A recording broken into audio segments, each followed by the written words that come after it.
Good evening. Brendan Keefe has the evening off. New developments today in a story the I-Team first brought you as pressure mounts on a charity we've been investigating for more than a month. It came to our attention from the St. Petersburg Times, a Florida newspaper that found the charity across the bay in Tampa. But the group has its Ohio headquarters right here in Cincinnati. Hagit Lamore went looking there. Hagit? You may have gotten a call from the U.S. Navy Veterans Association asking for your hard-earned cash. It probably was from a telemarketer that they used to raise money. And it's worked. Almost $2 million just in Ohio, and this is a national operation. Where does all the money go? Ohio's top prosecutor tells us it's funding one man's political agenda. Say thank you to our men and women overseas. It doesn't take the 4th of July. I'd like to do a thank you card to the men and women in the service. To bring out the patriotic. Here, girls, keep signing your name. In most Americans these days. Happy to do it. Which is why veteran John Gwynn cringes. It hurts us. At what the I-Team brought to his attention. It's heartbreaking. I mean, it's unfortunate, that there would be someone out there that would be like that. We think it's disgusting. We think it's outrageous. Ohio's Attorney General doesn't mince his words. How unusual is this? Unprecedented in my experience. This is a national fraudulent scheme that operated in Ohio and elsewhere. Welcome to the website touting the U.S. Navy Veterans Association, a group that claims to be one of the oldest Navy vets groups, with a CEO boasting a very naval last name, Nimitz, and chapters in 41 states representing 66,000 members. The numbers are equally astonishing when you check the group's take and donations it must report to the IRS. In 2008 alone, it claimed more than $22 million.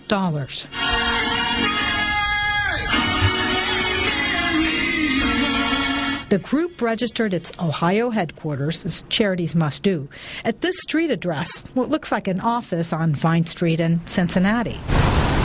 This is it. Is there a Navy Vets Association here? Our privacy agreement states that we can't release information about who may or may not be a box holder here. A mail drop, same as most of the state chapters and the group's national headquarters, where a phone answers. This is the Washington, D.C. office of the United States Navy Veterans Association. But no one calls back. Perhaps because, until recently, this is where the group's founder seemed to be operating, a rundown duplex in a shabby section of Tampa, Florida. One side served as the group's office, the other as home to a man who calls himself Commander Bobby Thompson. He's a very shadowy figure, and in fact, all that money is being funneled to him and his political causes as well. Those political causes in a minute. First, for Thompson. He lists dozens of officers, executives, volunteers, and those 66,000 members. We asked to talk to even one. Thompson's attorney said no. We searched public records and found not one. Not even the CEO, Nimitz. And neither could the state. We couldn't locate them. You couldn't locate them. Do you think they exist? We believe they do not exist. But Thompson sure does. Here he is with former President George W. Bush. Nice Christmas card. How did he get access for this photo? It might have something to do with the other group he ran from that duplex, a political action committee called NAVPAC that donated almost $100,000 to Republicans across the country. Thompson himself wrote checks for another $190,000. He was actually financing a nationwide political operation through taking money from charitable contributions from Ohioans and others. Thompson spread some money around Ohio. He contributed to Senator George Voinovich, former Senator Mike DeWine, Cordray's opponent for Attorney General this fall, former U.S. Representative Steve Chabot, and current Congresswoman Jean Schmidt. Of course, politicians don't track the source of every contribution, but Thompson clearly funded his political agenda. It's disturbing, it's outrageous, and it's really an obscenity on our political and governmental system. And then there was one $500 check to a woman who once held Cordray's office, former Attorney General Betty Montgomery. How familiar are you with the U.S. Navy Vets Association? I know a little bit about them. But not just because of that check. Your partner represents them. Yes. Montgomery now practices law at this firm outside Columbus. Its first named partner, McMurray. That's Helen McMurray, who used to serve under Montgomery at the Attorney General's office as the head of the Consumer Division, protecting the very consumers the current Attorney General says her client is cheating. Can we speak to Helen McMurray, please? She's not here.